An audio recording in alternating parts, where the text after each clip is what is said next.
Hi everyone, welcome back to another video from Gaming Basics.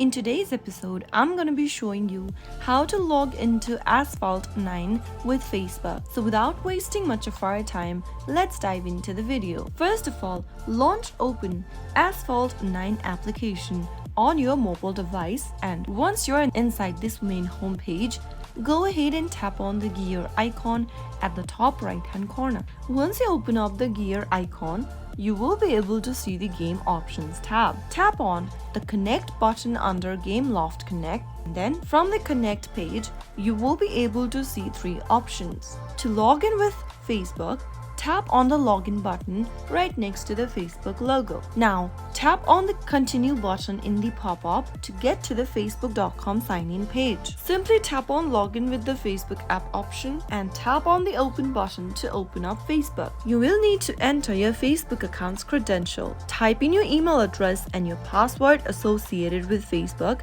and once you come across this interface, tap on the continue button. Asphalt 9 will receive your player's name, all of your details from your Facebook account, and then you will be able to log into Asphalt 9 with Facebook. So that is how it's easily done. If you found the video to be helpful, go ahead and give us a thumbs up. Don't forget to subscribe to our channel by hitting the subscribe button. Also press on the bell icon so that you'll never miss another upcoming upload from us. I will see you again in the next video. Thank you for watching.